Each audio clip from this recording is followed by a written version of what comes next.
Hello, आपका स्वागत है आपके अपने यूट्यूब चैनल सरासोम टीचिंग स्पॉट पे। तो दोस्तों, आज हम एक नई सीरीज़ स्टार्ट करने जा रहे हैं जो है बायोलॉजी सीरीज़। इसमें हम एकदम शॉर्ट नोट्स में बायोलॉजी को कवर करेंगे। तो देरी ना करते हुए स्टार्ट करते हैं। और जीव विज्ञान के जनक अरस्तु को कहा जाता है। ओके स्टूडेंट्स, अब जीव विज्ञान से संबंधित कुछ प्रमुख शब्दावली का अध्ययन करते हैं। तो पहली शब्दावली में आता है एपीकल्चर। एपीकल्चर जिसमें हम मधुमक्खी पालन करते हैं उसे एपीकल्चर कहते हैं। दूसरा एविकल्चर, एविकल्चर में पक्षी पालन आता है। तीसरा है पीसीकल्चर, पीसीकल्चर में मछली पालन, मछलियों से संबंधित उनका पालना, वो पीसीकल्चर कहलाता है। सेरीकल्चर, सेरीकल्चर में हम रेशम कीट पालन से संबंधित अध्ययन करेंगे। सिल्वीकल्चर, सिल्वीकल्चर में हम वन संवर्धन से संबंधित बातों को देखते हैं। ऑलेरिकल्चर, ऑलेरिकल्चर में हम सब्जियों की कृषि, सब्जियों का रखरखाव तथा उनको पैदा करना, उनकी खेती करना, ये सब हम ऑलेरिकल्चर में पढ़ते हैं। नेक्स्ट है हॉर्टिकल्चर। हॉर्टिकल्चर में बागवानी से संबंधित बातें आती हैं। पोमोलॉजी, पोमोलॉजी में हम फलों की खेती करते हैं। फलों से संबंधित जो भी खेती होती है उसको हम पोमोलॉजी में करते हैं। विटिकल्चर, विटिकल्चर में अंगूरों की खेती की जाती है। अगला है एग्रोनॉमी। एग्रोनॉमी में फसलों की खेती, जैसे धान की फसल, गेहूं की फसल, जितनी भी फसलें हैं उनको हम एग्रोनॉमी कहते हैं। नाउ दोस्तों, ये हो गया प्रमुख शब्दावली। अब हम चलते हैं जीव विज्ञान की प्रमुख शाखाएं। तो जीव विज्ञान की कुछ प्रमुख शाखाएं निम्नलिखित हैं। फर्स्ट शाखा है जूलॉजी। जूलॉजी में हम दुनिया में जितने भी जंतु हैं उनका अध्ययन करते हैं जूलॉजी नामक शाखा में। दूसरी शाखा है बॉटनी। बॉटनी में दुनिया में जितने भी टाइप के प्लांट्स, पेड़ पौधे हैं उनका अध्ययन हम बॉटनी में करते हैं। थर्ड है पेडोलॉजी। पेडोलॉजी में मृदा संबंधित अध्ययन किया जाता है। फोर्थ है जेरेंटोलॉजी। जेरेंटोलॉजी में हम मनुष्यों की वृद्धावस्था संबंधित अध्ययन करते हैं। ओके स्टूडेंट्स, नेक्स्ट आता है ऑस्टियोलॉजी। ऑस्टियोलॉजी में हम अस्थियों का संबंधित अध्ययन करते हैं। नेक्स्ट है डर्मेटोलॉजी। डर्मेटोलॉजी में हम त्वचा संबंधित अध्ययन करते हैं। त्वचा क्या है, त्वचा में कौन कौन से रोग होते हैं, ये सभी चीज़ें डर्मेटोलॉजी के अंतर्गत आती है। अगला है ट्रोफोलॉजी। ट्रोफोलॉजी में हम पोषण विधियों का अध्ययन करते हैं। ओके, एंड अगला है हर्पेटोलॉजी। हर्पेटोलॉजी में हम उभयचर, सरीसृप आदि का अध्ययन करते हैं हर्पेटोलॉजी में। तो दोस्तों, ये जीव विज्ञान से संबंधित कुछ प्रमुख जीव विज्ञान की शाखाएं थी। स्टूडेंट्स, हमारा अगला टॉपिक है जैव विकास संबंधित प्रमुख सिद्धांत। दोस्तों, इस टॉपिक में हमको समझना है कि दुनिया में, अर्थ में जीवों का विकास कैसे हुआ। तो जीवों के विकास से संबंधित 3 सिद्धांत बहुत ही ज़्यादा फेमस हैं, जिसमें से डार्विनवाद, लैमार्कवाद, उत्परिवर्तनवाद मुख्य है। ओके, तो दोस्तों हम पहले लैमार्कवाद का अध्ययन करते हैं। लैमार्कवाद के जनक फ्रांसीसी वैज्ञानिक जीन बैप्टिस्टे डी लैमार्क थे। इन्होंने एक पुस्तक लिखी जिसका नाम है फिलॉसफी जूलॉजिक। इस लैमार्कवाद का अन्य नाम है उपार्जित लक्षणों की वंशागति का सिद्धांत।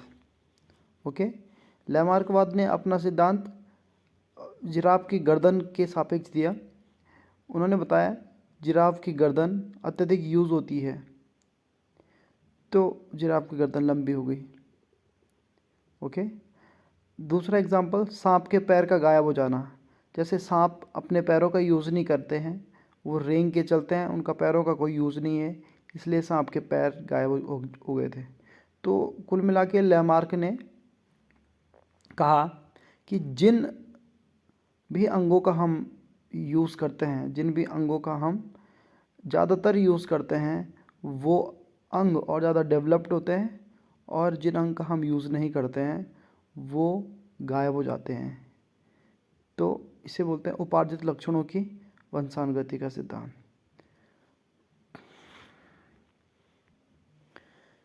तो स्टूडेंट्स, लैमार्कवाद के अनुसार अंगों के उपयोग या अनुपयोग का प्रभाव, जिराफ के उद्विकास का क्रम, कि जिराफ का कैसे विकास हुआ। तो यहाँ पर दो एग्जाम्पल हैं मेनली दोस्तों। एक आप ये देख सकते हो यहाँ पर, घास की उपलब्धता से अगली टांगों और गर्दन के कम उपयोग के कारण इन अंगों की कम लंबाई। अब जैसे ये एक जानवर है, इस जानवर को घास की उपलब्धता ईजिली हो चुकी थी, उसने अपनी टांगों का जो ज़्यादा यूज़ नहीं किया, उसने अपने गर्दन का ज़्यादा यूज़ नहीं किया, तो वो उनका कम उपयोग होने के कारण इन गर्दन की या टांगों की, इस जानवर की गर्दन की टांगों की लंबाई कम ही रह गई। और दूसरे एग्जाम्पल में लैमार्क ने कहा, जैसे ये जिराफ है, जब जिराफ छोटा था तो उस टाइम घास काफ़ी ऊपर थी, तो जिराफ को मेहनत करनी पड़ी, मेहनत मकसद करनी पड़ी, और धीरे धीरे देखो जिराफ की पीढ़ियाँ जो उसकी वंश है आगे बढ़ती रही, और जिराफ प्रैक्टिस करता रहा, तो उसकी देखो आगे वाली टांगें और उसकी गर्दन लंबी होती गई, लंबी होती गई, और आखिरकार जिराफ आज ऊंचे वृक्षों की पत्तियां खाने के लिए अगली टांगों व गर्दन का अधिक उपयोग होने से इन अंगों की अधिक लंबाई हुई। तो दोस्तों, ये था उदाहरण जिराफ का जो लैमार्क ने दिया अपने लैमार्कवाद में। ओके। तो अब दोस्तों, अब चलते हैं जैव विकास संबंधित दूसरे सिद्धांत पे, जो कि है डार्विनवाद। डार्विनवाद के जनक ब्रिटिश वैज्ञानिक चार्ल्स डार्विन थे। इन्होंने अपनी पुस्तक में प्राकृतिक चुनाव द्वारा जातियों की उत्पत्ति से संबंधित बातें की। अन्य नाम है प्राकृतिक वर्णवाद, theory of natural selection, and इन्होंने सर्वाइवल ऑफ द फिटेस्ट का एग्जाम्पल दिया। दोस्तों, अच्छे से समझते हैं डार्विनवाद को। डार्विन ने कहा, जो स्पीसीज़ या जो जीव जितना ज़्यादा कैपेबल होगा, जितना ज़्यादा फिटेस्ट होगा, जितने ज़्यादा वो किसी एनवायरनमेंट में अपने आप को एडजस्ट कर लेगा, तो वह काफ़ी ज़्यादा स्टेबल रहेगा, यानी उसकी एग्जिस्टेंस रहेगा दुनिया में, यानी वो इतनी जल्दी गायब नहीं हो जाएगा, क्योंकि उसने मेहनत की है, उसने अपने आप को उन परिस्थितियों में ढाला है। तो इस वजह से डार्विनवाद कहते हैं कि नेचर ने जिसको सिलेक्शन किया है वही नेचर में रहेगा। जैसे दोस्तों, आपको पता है बहुत सारे जैसे डायनासोर्स थे बहुत समय पहले, तो वो डायनासोर्स जो हैं वो गायब हो चुके हैं, क्योंकि वो समय के साथ में अपने आप को फिट नहीं कर सके। इसलिए डार्विनवाद ने अपनी थियरी में कहा कि डायनासोर ने अपने आप को फिट नहीं किया अपनी परिस्थितियों के अकॉर्डिंग, इस वजह से ये। तो होप डार्विनवाद समझ आ गया होगा दोस्तों। तो दोस्तों, काफ़ी इम्पॉर्टेंट है डार्विनवाद। इसमें क्वेश्चन आ सकता है कि सर्वाइवल ऑफ द फिटेस्ट सिद्धांत किसने दिया, तो आपका आंसर होगा चार्ल्स डार्विन ने। ओके। प्राकृतिक वर्णवाद का सिद्धांत किसने दिया, चार्ल्स डार्विन ने। ओके। क्वेश्चन आएगा, प्राकृतिक चुनाव द्वारा जातियों की उत्पत्ति का सिद्धांत किसने दिया, तो चार्ल्स डार्विन ने। तो होप दोस्तों आपको डार्विनवाद समझ आ गया होगा। सो दोस्तों, अगला जैव विकास संबंधित सिद्धांत है उत्परिवर्तनवाद। उत्परिवर्तनवाद के जनक हॉलैंड के ह्यूगो डी व्रीज हैं। इन्होंने सांदे प्रिमरोज नामक पौधे पे प्रयोग किए, तथा इन्होंने पाया कि जैसे जैसे उसने पौधों की अगली पीढ़ियाँ देखी तो उसमें कुछ परिवर्तन दिखे। वो परिवर्तन मुख्यतः आनुवंशिकी परिवर्तन थे, यानी कि वो परिवर्तन इसलिए ज़रूरी थे ताकि स्पीसीज़ में वैरायटीज़ आए, नई नई स्पीसीज़ पैदा हों। तो दोस्तों, होप आपके ये तीनों जो जैव विकास संबंधित प्रमुख सिद्धांत हैं समझ आ गया होगा। लैमार्कवाद, डार्विनवाद और उत्परिवर्तनवाद।